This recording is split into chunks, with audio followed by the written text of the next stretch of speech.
Good morning, good afternoon, and good evening. Thank you for joining us for this edition of the ACPA IASIS Around the World webinar series. Before we begin, we'd like to remind you to please keep yourself muted at all times. This session will also be recorded and later posted on both the ACPA and IASIS websites. Throughout our session today, there'll be a chance to ask questions, so please feel free to post those into the chat at any point. We will collect those and use them at the end for a Q&A period. Further, we would like to give a general land acknowledgement for the lands that most of us currently occupy. Each of our presenters will speak to this during their introductions. A little bit about ACPA and IASIS before we continue. This session is co-sponsored by the ACPA Commission for Global Dimensions of Student Development, which supports members with varying international and intercultural interests within the student services realm. Equally, the International Association of Student Affairs and Services is a truly worldwide organization that works to connect and support higher education professionals working around the world. Both of our organizations have partnered to bring you this important webinar series. I encourage you to explore the website of each organization, consider becoming a member of each, and at the least, explore the ways in which these organizations can support your ongoing professional growth. Now, I'd like to thank you for joining us wherever in the world you may be. Our panelists span multiple countries, crossing over 6 time zones on 2 continents, and our attendees span over half the globe. My thanks to each of our panelists and to each of you for joining us. My name is Cruz, and I will be moderating our panel session today. I have worked for 20 years in higher education, spanning 3 continents, and have been engaged in cultural diversity and international programs my entire career. I am very pleased to be part of this important session today. Before we introduce our panelists, given the complexity and sensitivity of topics related to identity, privilege, Indigenous persons, and social groups, we want to offer a reminder and cover some components that will help frame our dialogue. First, we want to make you aware of some aspects of our topic, so we go into this with the right perspective and framework. Issues of equity and inequity present on multiple fronts. It's not uncommon for people to feel uncomfortable as we explore and discuss these issues. We do know that this is a very limited time, and we will not be able to go through every aspect of this, but we hope that this is an introduction to some important concepts. Along with that, there will not be closure on many of these issues, and each of us will be at a different stage in our own growth and plan. And lastly, it's important to recognize that intent and impact are 2 different things. It's possible for something to mean well, but yet still hurt someone and still have an issue that someone may agree or disagree with. So we are responsible for what we mean to do and how it does impact others. Introduction of our lenses. Our panelists are telling their truth. We all are telling our truths. We have a truth to see the world through a different lens and through varying perspectives. And I like this brief little cartoon, as it easily explains how 2 people can be looking at the same thing, but have vastly different points of view.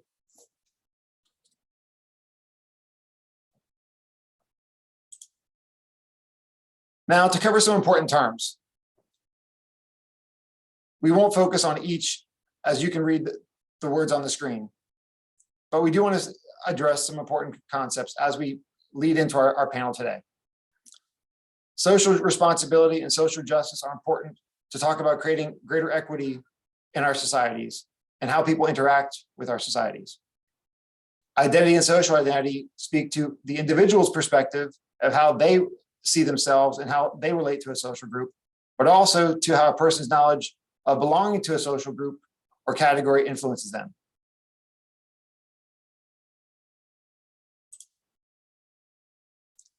When we talk about larger systems and talk about influences, hegemony is important, as it is a systemic process and power dynamic that allows dominant groups to prevail. Privilege and positionality also are similar terms in this space of social hierarchy, social structures, and power.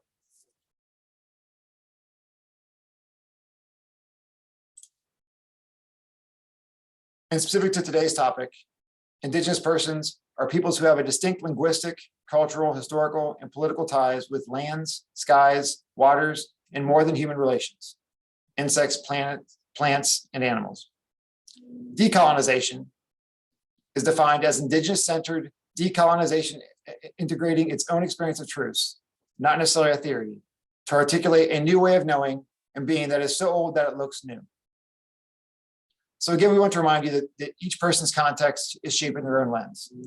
And context presents both in terminology, location, issues that we're discussing, ways in which people identify, and individual experiences. With this, I'd like to introduce our panelists. We have Dr. Charlotte Davidson, Dr. Raymond Gilbert, and Mr. Pura Bene. I will now ask each of our panelists to introduce themselves further as they see fit. Charlotte. Thank you, Tad. I would like to introduce myself first in the Navajo language. Yate Charlotte Davidson Inishia, She'e Todeglini Nishle, Waterbuster Clani Bashichin, Kitlichine Dashiche, Nana Flint Knife Clani Dashanelle. Good morning, everyone. My name is Charlotte Davidson. My feet are planted today in a location known as Dayjob, or Four Lakes, to the Ho-Chunk Nation here in Madison, Wisconsin, the United States. Next slide, Ted. With respect to my own kinship relations, I am the granddaughter of Sally Minigoats and Kiyazi Horseherder. I'm also the granddaughter of Molly Wolf and Ernest Wilkinson. I am the daughter of Nora Yazi and Wilbur D. Wilkinson Sr. My partner is Ryan Davidson, and I'm the proud mom to both William and Matthew. Next slide. This slide is really an indicator of how I design my thinking and the people who have influenced that. And so what you see before you is a list of student affairs practitioners, as well as various education scholars listed on the slide. And, you know, I really have to give them an immense amount of credit because they really helped me design my thinking in a way that really centers who I am and where I am of. Thank you.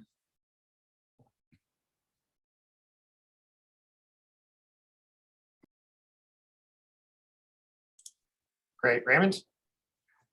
Thank you. Wali Giskok Giskok. It's a great day here in Jabuktuk, or the Great Harbor in Davidson, West Malao. My name is Raymond Sewell, and I'm teaching at St. Mary's Ginawada Wovum in Halifax.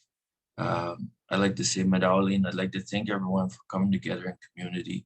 Community is everything where I'm from, and it raised me to be mindful of community identity, community data and knowledge systems, methodologies.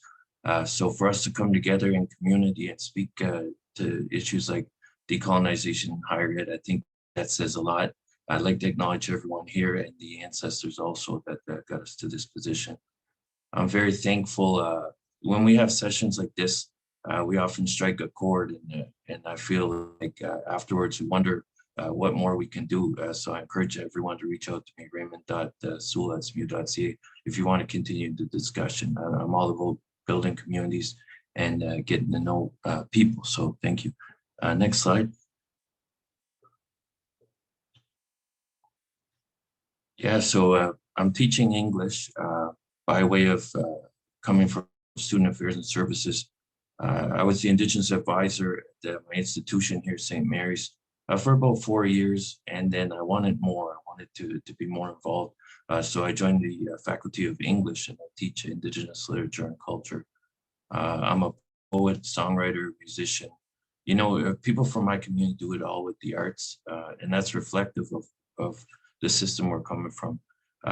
We weren't gainfully employed in a lot of positions that had a lot of security. But there's a lot of interest in Indigenous art. So everyone I know is artists and storytellers. It's a survival story. And I just want to want to acknowledge everyone, all the creators in where I'm from, the land of the dreamers, Mi'kmaq. So thank you, and I look forward to this discussion. Walalia. Thank you, Raymond. Next, we have Pura.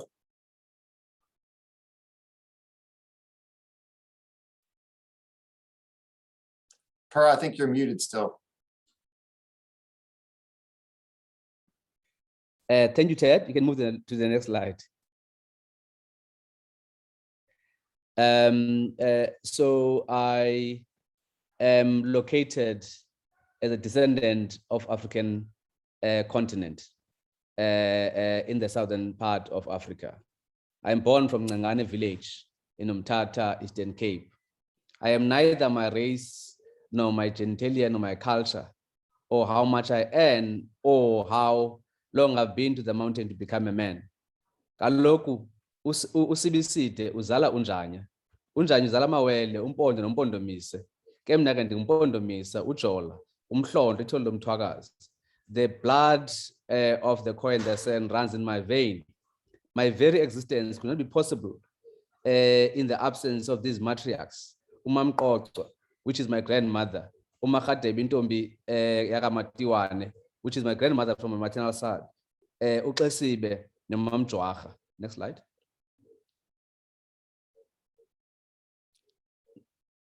Now it is important at this point to note that my first wife, Catherine Matapa Nolumanyano, intombi yakaMuthake, is the one who made it possible through the accident that happened on our journey from Umtata to Johannesburg on the 4th of June 2002, where in that moment she transcended to the spiritual realm, and that then made it possible for Anelisiwe Amangangane Mkolombane, who is now my current wife and partner.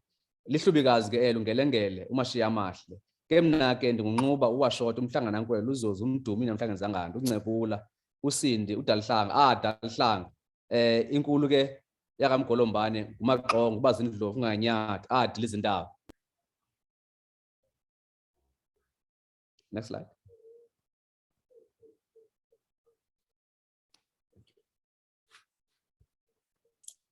Thank you, Pura. At this point, we're going to go into our questions.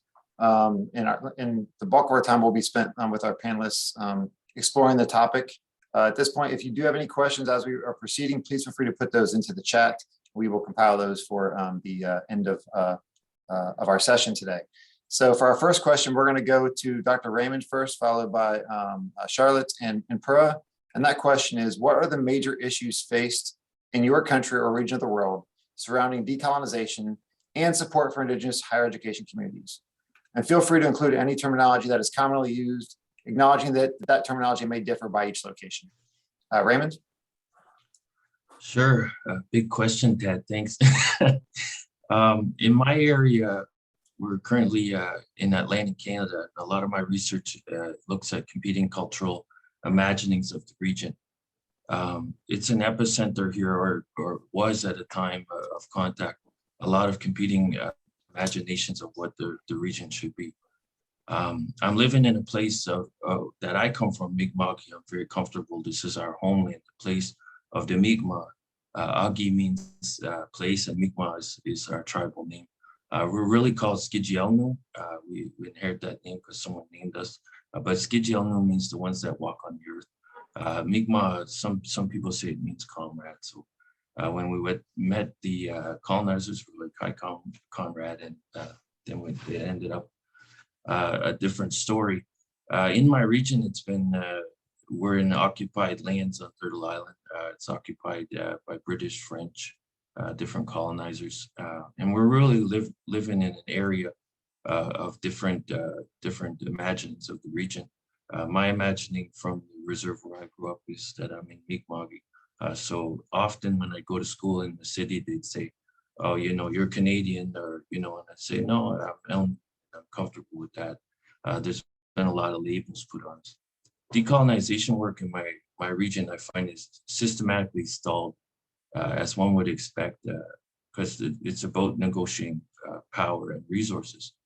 I want to emphasize that resource extraction in Canada wasn't the only thing. There's also a brain drain of Indigenous ideas.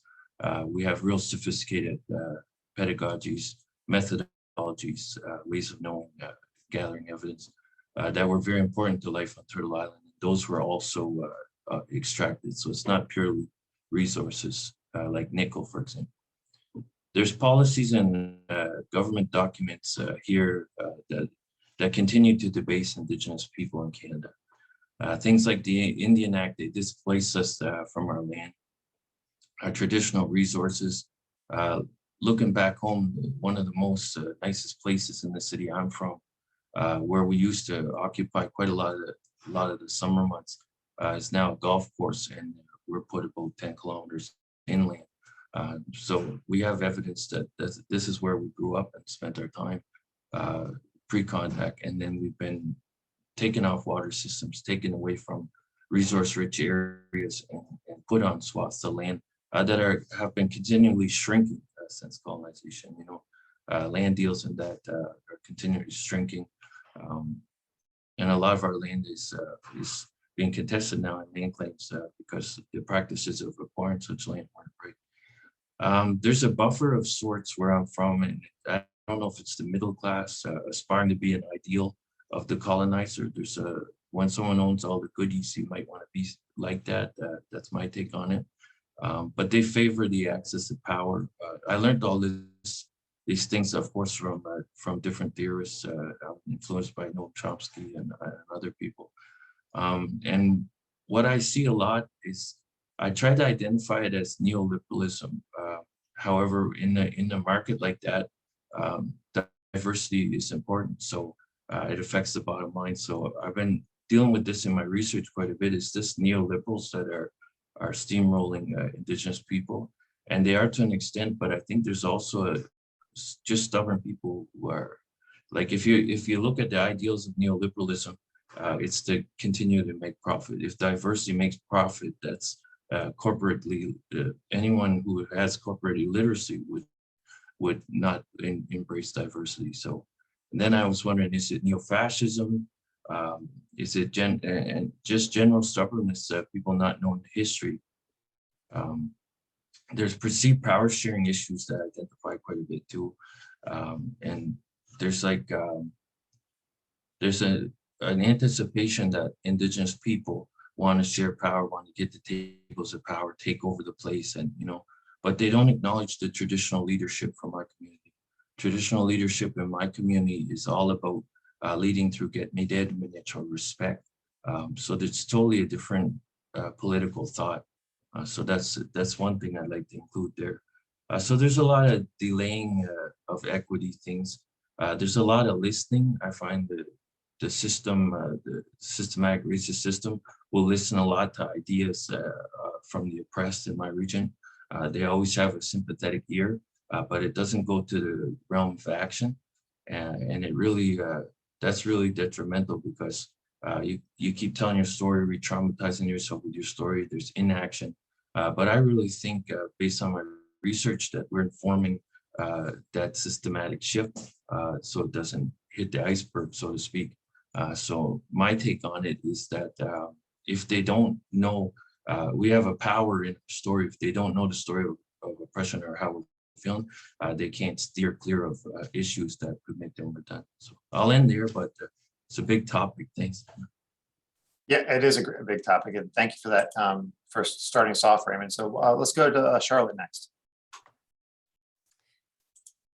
A major issue faced in my region of the world is understanding peoples and places as relatives and not resources. Allow me to explain in brief. Indigenous college student development begins with a view of a principle that has long supported the growth and social participation of Indigenous peoples.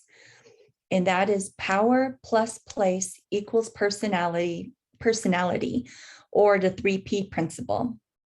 In the book, Power and Place, Indian Education in America, Co-author Vine Deloria Jr. describes power as the living energy that inhabits and or composes the universe, and perhaps better defined as a spiritual power. Place is understood as the relationship of things to each other. Personality is the result of the relationship between power and place. Personality thus emerges from how we design our thinking about who we are wherever we are. This requires an active apprehension of how these principles historically and currently exist within our own lives. And so, to lessen the invisibility, isolation, and disconnection Indigenous students experience in post-secondary contexts, student affairs professionals at all levels within an institution should seek to align their practice with the 3P principle. Seeding the 3P principle requires forging relationships, an intentional practice that involves personal and communal exchanges. Knowledge or knowing is always personal, and at the most fundamental level, always about relationships. Circling back to the beginning of my response, one way to develop this connection is by accepting place and peoples as relatives and not as resources. Great, thank you, Charlotte. And I love that 3P principle. That's great. Thank you for sharing that. Pura. Thank you, Ted. I think in the African continent, the major issue for us here is the subversion of the very idea of decolonization by minimizing it. This, of course, emanates from this view that the colonizers made us a favor by colonizing us. And I think that is the major problem. And I think in the process, this idea, what it has done over time, it has, of course, created an erasure in the international knowledge systems. And therefore, you find now currently, in some part of Africa, and of course, especially in South Africa, where, the young children and the youth has find itself, focusing or embodying, colonial ways of living and being. And this, of course, frustrates, this very idea of identity of who you are, because you can't even speak your own language.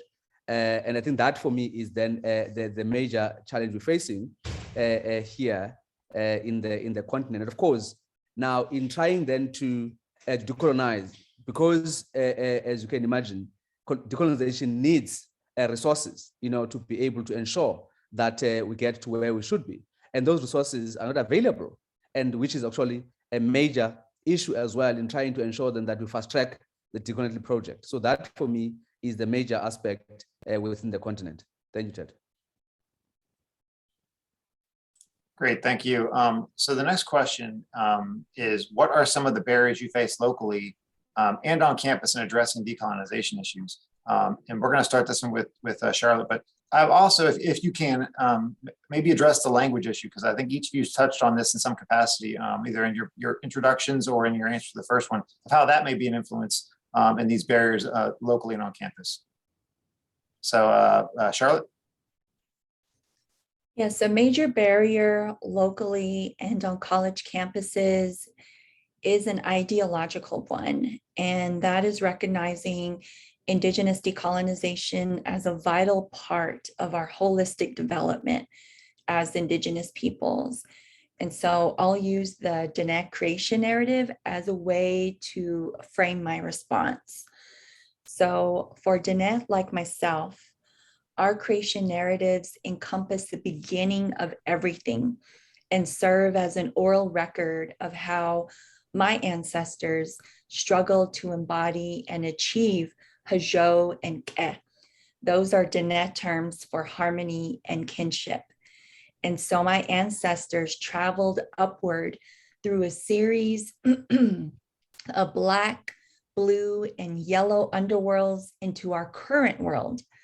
known as the Fourth World or Glittering World. Throughout this historic migration, my ancestors experienced various forms of adversity and learned how to navigate and transcend those moments. It is important to mention here that it's impossible to discuss every event, cultural actor, and material practices that occurred in the Diné creation stories. However, one of the things that can be unequivocally expressed about this period of creation is that confusion, pain, chaos are inextricable from our own human development. And these historical conditions of struggle have since taken on a new character and structural form. Following my ancestors' emergence into the glittering world, settler colonialism, a fourth world phenomenon, seeks to disrupt not only how we remember, but how we document our current story. So Larry Emerson, one of my maternal grandfathers, explains this in the following way. And he has often said, and I quote, "Colonizers still insist that we are not who we are in a Diné creation sense and mythologize our history, culture, and identities. Colonizers insist that we not be actors in our own stories. Instead, they insist that we be actors in their story," end quote. And so this is to say that I view my participation in what I know and understand to be the fourth world, particularly within the arena of higher education, as a continuation of Diné creation narratives. This is also to say that, higher education emerged in the fourth world. So therefore, it's a phenomenon of the fourth world. So often, Indigenous knowledge and practices and peoples are often, seen as the other, as an alternative, especially when it comes to Indigenous knowledge, that's often seen as an alternative way of knowing, when really those knowledges continue to be foundational to who we are and where we are of. Great, thank you, Charlotte. Pura. Thank you, Ted. I think locally, the major barrier is the idea that decolonization is anti-Western and anti-intellectual. And of course, then that creates a very profound problem in terms of how you even engage the project itself. And so for some, decolonization is receiving a condescending, if not antagonistic posture. And of course, these that are actually receiving in this particular way are the ones who've got resources, who've got power and privilege. And of course, then in the process, as I've said earlier on, it creates this idea of subversion. But on campus, the issue there is this idea that, when you enter campuses, we must leave ourselves at the door, if not the gate. And so with the students who are Indigenous students, because these spaces are not ready for who we are. And in the process, when we leave ourselves at the door or the gate, we're leaving our souls there, right? And I think that is a major aspect, because then what that does then is that if you suppress your soul for too long, and of course, eventually you're going to be sick, right? And I think then that is actually then the issue in terms of the main challenge. Of course, the other contradiction is that decolonization threatens the power and privilege, right, of the personalities of the dominant group, because we must remember that the colonization itself as a project was not a coincidence. Now, if you decolonize, you are taking away that which colonization itself was intentionally pushing forward. So this is where then the challenge is in terms of how then do we decolonize successfully. And of course, as I've mentioned, in terms of how the students are experiencing it, and of course, some Indigenous stuff within our spaces. Thank you. Thank you, Pura. Raymond. Yeah, for us, everything comes from the language, our worldview.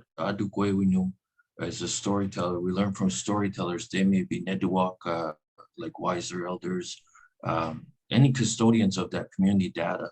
That community data or indigenous way of thinking, like El Nuankidas is what we call it. We constantly have to protect it from the dominant systems of English and different oppressors, so that we can keep our, like what I'm saying is every day I wake up, my elders always put on to me, make it easier for the next piece of people behind you in response to the genocide of Indigenous people in Canada.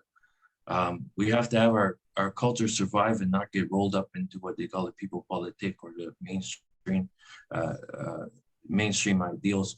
Because when we lose the diversity of our language, if it becomes standardized and understandable or gridded, it really takes away a lot of the local vernacular and ideas that we have, that once we lose them for good. An example I have is Father Pacific in my region, in the Gaspé region where my grandfather's from. He came here and he was proselytizing to Indigenous people. There was merchants there as well, so it's mercantile interests. And what they did is they established orthographies, different ones were extracted. What they did was they asked us questions to form from their perspective. So they collected our words in lexicons. I have a lot of them here behind me, with the idea of resource extraction. So they didn't get our true story from us. They got a story from us where they wanted to take and exploit from us. A lot of language work right now, which is really important for students to do and to engage in with Neduwak and other Guibian storytellers and elders and different knowledge keepers, is a response to that. It's some true decolonization. You're taking back your story out of Guibian. You learn through stories. In my community, I mean, we probably had $20 for gas. On the weekend, we go community to community to share stories at the kitchen tables. These are our libraries, our archives, our museums. We come together and share what we call Bizun stories that have a medicine. So there was a dire need to have that exchange and that swapping of stories going community to community, because we have been displaced in the scourge of American colonization. One author said they tried to push all Indigenous people from the Atlantic all the way into the Pacific and just take the area. You know, it's such an awful story.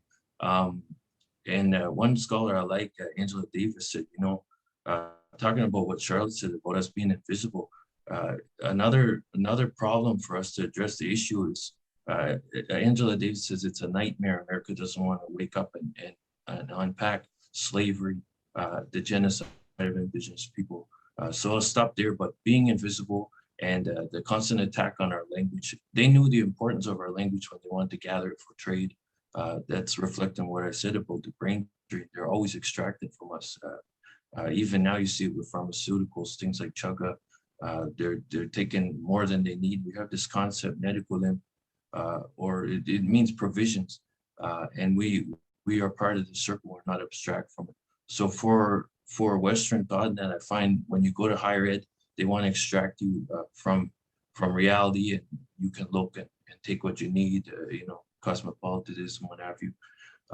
And it really is, it's like Peru said, you check your identity at the door. That has a real hard effect on people. Great, thank you, Raymond. Does anyone else want to add anything to this question before we move on?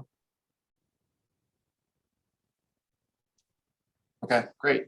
So our next question, we're going to begin this one with Pura, is given the current global climate, what actions has your institution and your students done to address Indigenous higher education community issues?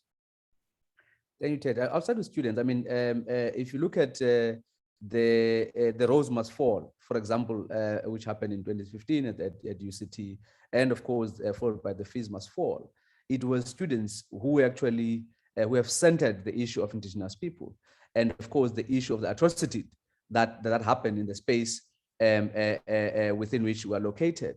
And then they were saying that, look, for a very long time, we've been ignored in terms of how we become in the world. And then I think they've done very, very much in that regard to making sure that we shift, even with the curriculum.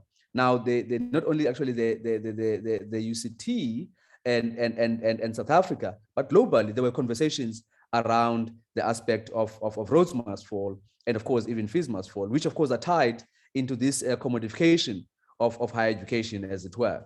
And so that is what students have done, and they continue to agitate, because as we know that at a given point in time, the power structures, they always recoil, and students are continuing to do that. But on the university side, UCT has now have a new vision, Vision 2030, right? And which vision is really to unleash a human potential for a fair and just society. And of course, what is embedded in there is this idea of making sure then that the curriculum recognizes this issue of multilingualism, this issue of interdisciplinarity, this issue of indigenous epistemologies, this idea of multilingualism and so on. So, but then of course, it's still early days in terms of the implementation, because as this is given, as part of the transformation project to faculties to work on this. But of course, it'll be very interesting come 2030 to reflect and see the impact of these interventions. Thank you, Ted. Great. Let's go to, I think we're up to Raymond now. Raymond? Yeah, Pura talking about Indigenous students and their agency and their activism as a mobilizer. I see brilliant students all the time that classic academia views at a loss coming in. These students are assets, and they're looking at them like they're not. A lot of things we're dealing with in Canada, they say, oh, academic freedom. Academic freedom requires research. It's not just your opinion from the knower's chair. And students are challenging that. People are saying, oh, well, is it going to a customer service model? I think it's going to accountability model. People haven't been accountable for their actions. And I think students are looking for that rigor. They want people that are telling them not just the stories of the colonizer, but the stories of the world that they live in, to widen that knowledge. So for me, it's really important, the role of students. A lot of my class time is spent telling students, think for yourself, look at the sources. Where is it coming from? What does that telegraph? And I want them to be learners. I want them to transgress, like Bell Hooks model says. I want them to be engaged citizens and to think about what's being presented to them. A lot of students at my school, they're international students, they're Indigenous students from different countries, Indigenous students local, they're first generation college students. And I don't want them to get less of an education, or that I see the brilliance in them. These students, they really do burn bright with new ideas. And I think the institution overall will be better to get more ideas, because that's what we're all about, the technologies and ways of knowing. So it's really important to me that the students engage in a learning community. It's reflective of where I'm from with storytelling methodology. We have medicine wheel teachings, direction teachings. Midwajich are our little ones, Neduak are our elders. On that circle, we're all responsible for education. It's not just one person above everyone else. It gets back to that circle model. I learn all the time from youth. I learn from my elders, and I just hope to contribute that way, because life's a cycle for me. So Ilnuakidasi and storytelling methodology, it's the intersection of those stories where all the learning's happening. So for Indigenous students, I'd say be with other communities, look for that agency, and know that they mobilize and can affect change. And that's what we need to keep the system to get it healthier. Charlotte? Yeah, students like land have a personhood. They, like land, have voice, they have agency, and given our current reality, one persistent inquiry that has been circulating with some of the education-related associations that I'm a part of is, how can a land acknowledgement then cultivate place-based sensibilities within a virtual multi-geographic space? And I understand that recognitions of place can be problematic for a variety of reasons, or they can become mutated into, a more static kind of placemaking practice. But what I witnessed amongst Indigenous and non-Indigenous higher education relatives is that it does, if it's done right, if it's done with intention, it is an opportunity or an entryway to hone one's narrative about themselves regarding who they are and where their feet are planted. Because seemingly these virtualized conditions have become a justification for conditioning students, staff, faculty away from experiencing and enacting recognitions of place. So put another way, remote learning and development are new excuses for Indigenous erasure. And what I mean by that is, regardless of the online spaces we occupy, our feet rest on the back of Mother Earth. This belief is not a static notion, but it's an active relationship we have, whether one is conscious of this or not. So to claim then that geographical encounters do not occur within virtual settings reflects a reluctance to take responsibility for creating a critical and better informed profession. And so what is more, land acknowledgements are a relationally constituted phenomenon, and many well-being colleagues often grapple with formulating personal responses to these inquiries. For example, two questions that are fundamental to constructing a place consciousness, I would say, is, do you know who you are? And do you know who you are in relation to where you are? In my experience, an all too common misstep is to plagiarize land acknowledgement verbiage from online sources.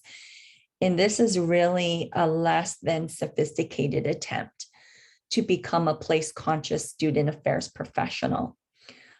In many instances, land acknowledgements are short-lived moments at the beginning of conferences and meetings. At best, these recognitions of place should act as a vehicle to communally engage in critical reflection, to engage in dialogue, and engage in the production of transformative actions that can eventually lead to creating an empowering university context for Indigenous students. Great, thank you, Charlotte. So we will move on to our second to last question. And that is, we're going to begin with Raymond this time, I believe. So the question is, from your experience, what can be done to support Indigenous higher education communities to reduce these issues of inequity?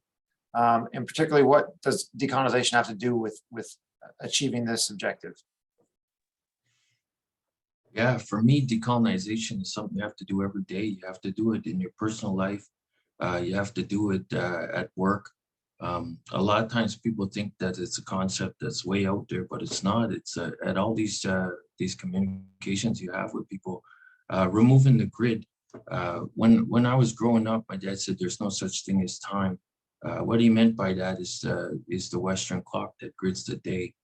You see the streets are gridded in a similar fashion. Houses are on rows and things are gridded. People are put into crude binaries. Myself, I'm a two-spirit identified person. We call it Bua and where I'm from.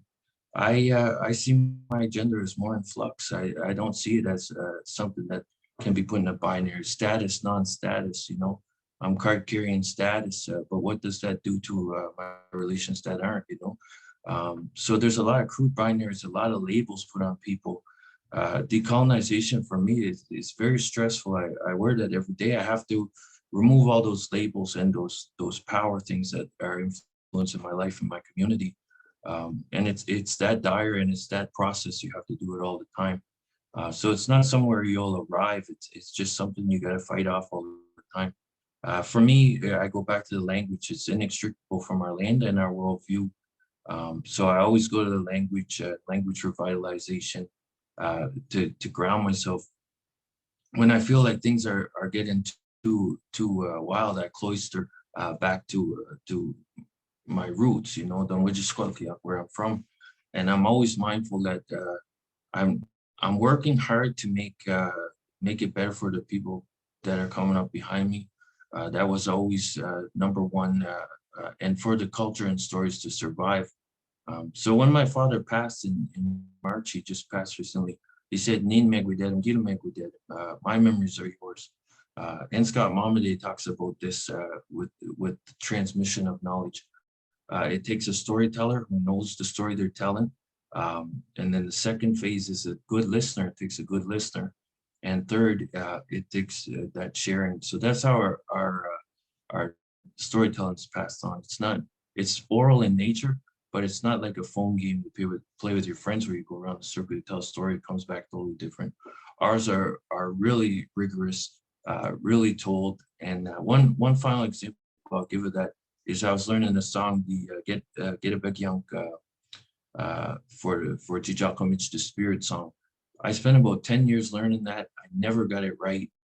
And then finally, on like year 11, I got it right. And my father said, "You did awesome. Now do with it what you will." He said, "Creator doesn't like perfect." And I was like, "Well, what do you mean? I spent all this time of my life learning this correctly." What that was saying to me was, you know, you have to learn things right before you get in this realm of new culture creation. And I'll leave it at that. But just be mindful that it's community identity locally where I'm working with this. And it's a story of survival in the face of genocide. So education is super important, super important. Wonderful, thank you. Let's go to Charlotte next. Yeah, so for me, what continues to go missing in student affairs administration is a serious acceptance and discussion of how colonization remains a part of the lived experiences of Indigenous students. Since time immemorial, place, which I would define as land, skies, waters, and the beings that inhabit these spaces, has been foundational to Indigenous peoples and their histories of survival. So it is worth repeating here that being of a place and being from a place are two very different experiential links to the geographies of today. In a post in locus parentis, or in lieu of the parent profession, this means understanding the education and development experiences of Indigenous peoples as being historically rooted to what I would call an in loco terra locus, or in lieu of place principle. This is to say that the identities of Indigenous peoples are connected with, dependent on, and determined by their umbilical connections with place. And so higher education institutions need to re-examine how they are either wittingly or unwittingly creating structures and conditions that violently estrange Indigenous peoples from where their umbilical cord is buried. Great, thank you, Charlotte. Pura.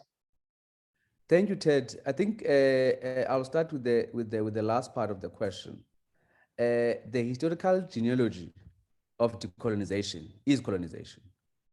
And so I think what that means then is that without colonization, decolonization doesn't exist. And so when we speak about decolonization, is really identifying, you know, the crime scene or the one who have done the crime. In this instance, colonization, right? So what this means then is that we need then we have courage to be honest about the decolonization, the colonization itself, for us to be able to empathize, right, with the project of decolonization. Because we know that, the history itself has been sanitized so much so that people are unable to even relate with the atrocities of colonization itself. So which then means then that decolonization speaks about the idea of redress, the idea of rehumanization, the idea of rehabilitating the human souls, of the colonizers and the colonized. By the way, those who are colonized, they are still reeling from the effects of the crimes against indigenous people and their souls. So, which of course includes this idea of losing the language, of losing the culture, of losing the dignity, of losing the wealth, and losing the ways of being and becoming. And so what that then means is that if we are to address this aspect, so we then need to firstly take the indigenous people, their ways of being and becoming in the world very seriously, as valid, and as making a profound contribution to the human development and the planet development. So I think once we then connect those two, I think then we are able then to ensure then that we do support, because all of that then will move from the society and then permeate into higher education or whichever way. But I think once we have that collective understanding, the collective empathy, then it's going to make the project of decolonization easier one than it is at the moment. Thank you. Great, thank you. We have a closing question before we get into some of the questions from our attendees. And this is just one for looking for sort of a 30-second to a minute response. And that is, what do you want people to know about the issues of decolonization and supporting the indigenous persons within your context? And a context of obviously culture, community, sometimes country, and including with that, what gives you hope for the future? And so why don't we begin with Charlotte? Yeah, so I'll offer my response within the context of the United States. So for me, what I want people to know regarding issues involving Indigenous higher education communities is that supporting Indigenous higher education communities requires a view of how our participation in higher education is distinct from other populations. And so there is a text titled Beyond the Asterisks, Understanding Native Students in Higher Education. And in this book, myself, Molly Springer, Stephanie Waterman, we discussed this difference in our chapter titled Academic and Student Affairs Partnerships, Native American Student Affairs Units. And in this chapter, we assert, quote, Native American students live on land that was colonized by the very institutions from which they seek an education. Treaties and other policy agreements, laws, and Native American sovereignty are part of our students' experiences.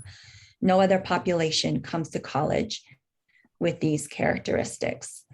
And so, my hope is that as I continue to have a presence in higher education settings, that this type of knowledge is transferred on to not only our Indigenous students, but our non-Indigenous relatives as well, because there is a hunger from what I witness in really, understanding our experiences and being good relatives to Indigenous higher education communities.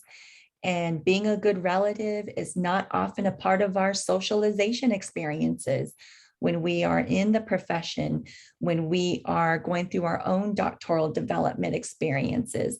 Those are very rare moments to experience as part of our own learning and development. Great, thank you, Charlotte. Why don't we go to Pura next? Thank you, Ted. I would like people to know that Africa does not need saving, nor does it need pity. Africa is enough. And that applies to the indigenous people. We are enough. All we need is the exploitation to stop and stop immediately. And we would like people to know that indigenous people, they want their souls to be free. They want to be themselves. They want to present themselves to the world as they are, as not as the world wants them to be. Right? And so if that message can be taken to heart, then I think we'll then be in a position that we are moving forward freely, because You see, the issue here is this idea that Africa is unable to achieve that which it should be achieving. Why it is being stifled, suppressed, and oppressed, and it can't breathe, from the imperialism, colonialism, the new colonialism that is taking place. And so, what gives me hope, though, is that the indigenous people are taking initiative to rekindle the dying embers of their souls, so that they can be able to flourish ad infinitum and really, really present themselves in the world as valid and as matters and contribute to the knowledge production in the spaces and, of course, the economic development of where we're at. Thank you very much, Ted. Great, thank you. I guess, Raymond, do you have any closing thoughts on this before we proceed to taking questions from the panel? Oh, yes, of course. My response is directly to people in higher ed communities, whether it's student services, faculty, different things. Realize that administrators realize that indigenous intellectualism is its own thing and it's very brilliant. It's not pseudo-intellectualism. Also, when you're doing policy writing, realize that's the house for the colonial violence. I've done policy work and seen so much impediments placed at that level. So many things. It becomes a blame target. So people say, don't hate me, hate the policy, but look at the committees that did that writing, that made those policies. So those are houses. If you want to look for systematic racism and you're engaging in practices that exclude at that level, you're part of the problem. One final thought I'd like to say is one thing I hear all the time as an indigenous person is, well, it wasn't my fault, that these were the sins of my fathers, but they're still enjoying the spoils of their perceived war on us, and resource extraction, brain drain, and all that from indigenous people, like Pura said, has to stop. And that's just my final thought. Just look at where the colonial violence is housed.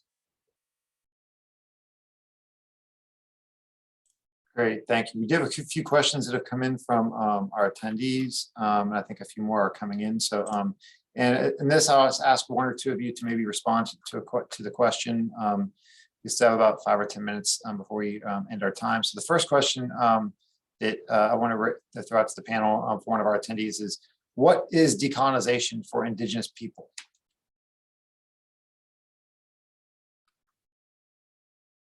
And any of you that want to address any of the questions, please feel free to unmute and go ahead. Raymond, why don't you start and then we'll go to Pearl? Yeah, decolonization is an act that I have to do myself. I'm not impervious to it because I'm Indigenous. I was raised on the same pop culture as my peers in Canada. So that stuff takes a lot of unlearning.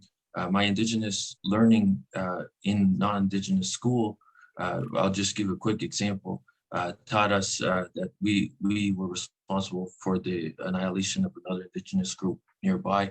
Well, I wore that guilt for a long time till I found out that story wasn't true. It was fabricated as a sort of an idea of what happened to that, but it wasn't true. When we found the evidence that we weren't part of the destruction of them people, it starts to make you wonder because you're being trained and coded through what you're consuming. So just be mindful that as an Indigenous person, growing up with different intersections of culture, for me, MTV, right? I have to unpeel all that brainwashing. So just be mindful of the way that plays out. Great, Pearl. Thank you, Ted. I think we need to understand that colonization itself created the West and the rest, right? And making the West as a standard, right? So for a Indigenous person, I want to be in the space and be enough, right?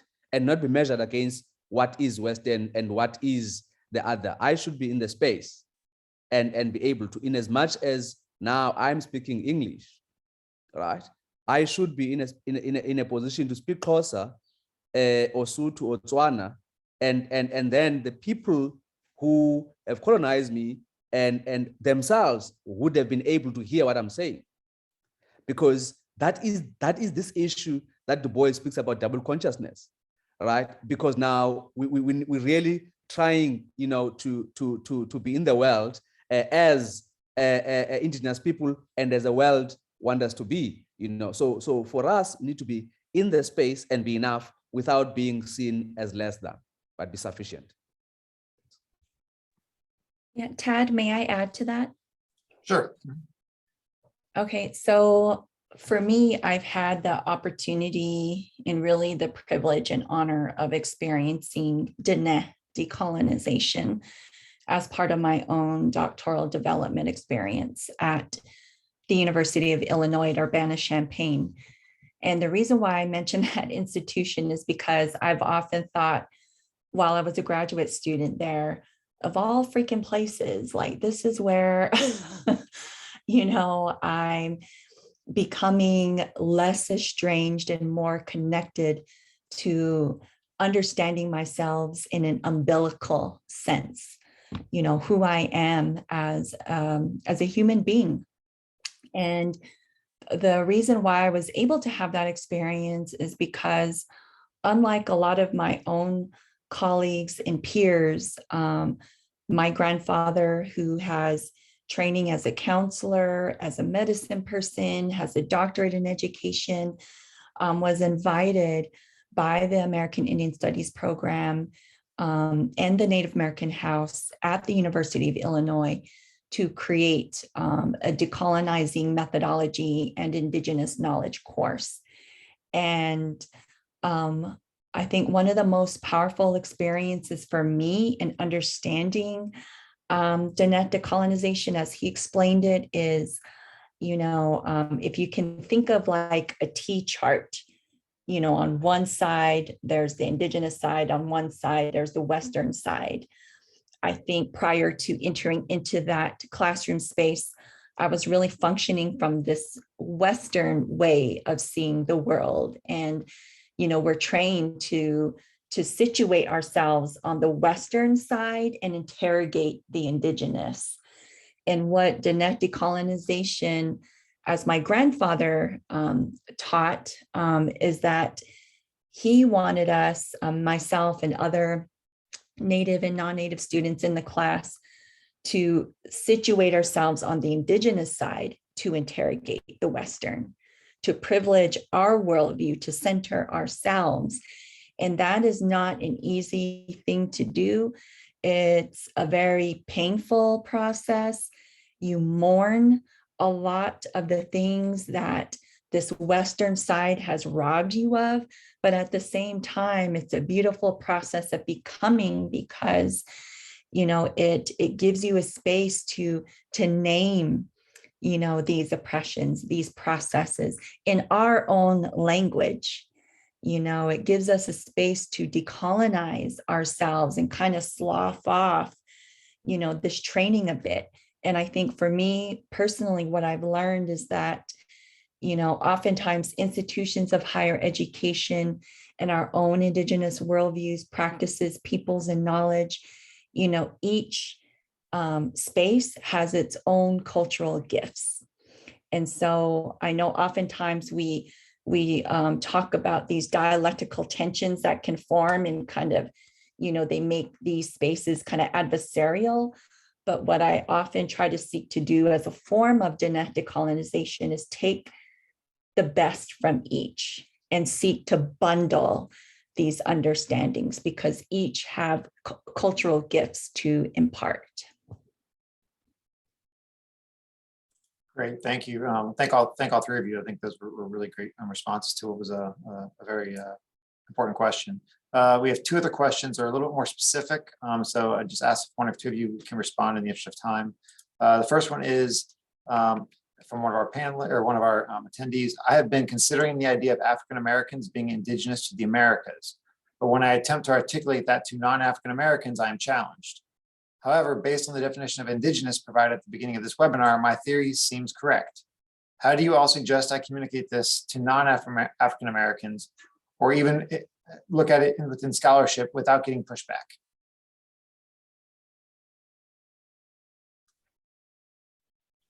Yes, Per? Thank you, Ted. I think on this one, I mean, Chimamanda tells us about the dangers of a single story.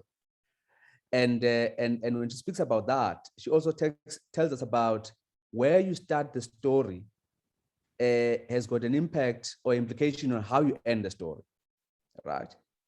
And I think it is important to start the story from the beginning, right?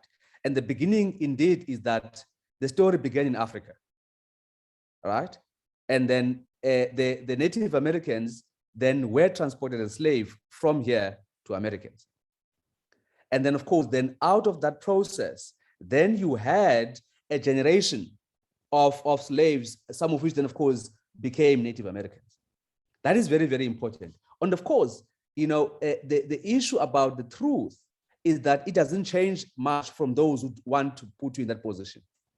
So they will still push back because recognizing your positionality, as you put it, it shifts something. But it's not about them, it's about you. If you know yourself and know where you're located and how you are firm on the ground, that's sufficient. And then you'll be able to move. And therefore, by virtue of having been there, generations of your ancestors being there, you are and you belong in that space. But you must start the story from the beginning. And of course, how you arrived there, which is fundamental to the conversation of decolonization and coloniality itself. Thank you, Ted. Great, thank you. And one thing I just want to sort of highlight that to me are some themes that have popped out, and we have a great question to close with that I'll let all of you respond to as you say, but we'll start with Charlotte. But the concept of place, I think in the story, I keep hearing it resonating in a lot of your response. I think those are very important. And also the lens, and we talked about that at the very beginning. You know, Charlotte, in one of your last responses, you were talking about sort of from a Western side perspective versus that from the Dene perspective of looking at things. So I just really appreciate the fact that you are being very open and very sharing with us in these spaces. And I hope people kind of can reflect on some of these, especially as we go into this last question. So the last question is, one of our attendees said, I'm really interested in Charlotte's discussion about land acknowledgements, doing them well, being dynamic versus static, being opportunities for reflection and development of place-based sensibility. Can you talk more about this, perhaps with examples? And I think why don't we start with Charlotte, and then Raymond and Per, if you want to add to that, and then we'll close. Yeah, no, thank you for that question, Carol. Carol's a higher education relative, and our common connection is my maternal grandfather, Larry Emerson. You know, really, to be honest with you, Carol, probably some of the best examples I have been witnessed or have had the privilege of witnessing is within spaces that are organized by Indigenous peoples. I'm an active member of various education-related associations, and oftentimes, you know, these processes, which are often, you know, that need to be inclusive of, you know, various forms of Indigenous engagement, whether that's forging relationships with the local or the people Indigenous to the locale, to the Indigenous members with the association. It's, you know, Indigenous engagement is seldom applied beyond, you know, seeking to integrate these land acknowledgements into conference spaces. And so when I talk about this notion of place consciousness, it really comes from a place of struggle. I have honestly yet to see a consistently respectful way of enacting these placemaking practices in spaces that are not Indigenous centered. And so what I have come to really learn in this process is, you know, I really got tired at a point. I felt an immense amount of fatigue in trying to build a capacity of organizations to do this work. And what I realized was, you know what, I need to pivot from that and move in this direction and really build my own capacity to evolve my own place-based sensibilities about why this work is important. And so I guess in this process of choosing to struggle, I feel like I've been able to name those struggles, and that from which I aim to seek, which is an evolved, sensibility of place consciousness, and trying to, really hone my narrative about what that means for me personally, culturally, politically, and defining that for myself, as opposed to dedicating a lot of labor, a lot of time, a lot of unpaid energy to shaping my colleagues, who are well-meaning, into place conscious individuals. I really am looking to seek that understanding more deeply myself. Thank you, Charlotte. Per Raymond, do you want to respond to this final question at all? Yes, thank you, Ted. I think within the context of UCT student affairs, we speak about this idea of placemaking as the agenda of the soul, and I think the idea there is really we use, if you will, a formula 3R is equal to F ad infinitum. So we speak about the first R as this idea of rekindling the dying embers of the soul, right? And the second R, it's about rehabilitating, the soul itself. And we argue that once you rehabilitate the soul, then the soul radiates, which is the third R, right? And then once then the soul radiates, then is equal to F, which is about flourishing. So, and then in that process, what we are saying then, that we need then to grapple with the 3 Ps. Now, the first P is a humanizing pedagogy, right? That we look at people as human beings first, right? Before we look at them in any other way, we see human being in front of us. And of course, the second P is the pedagogy of discomfort, that these conversations and the places we are coming from, create discomfort through which we must go because material change takes place at the point of discomfort.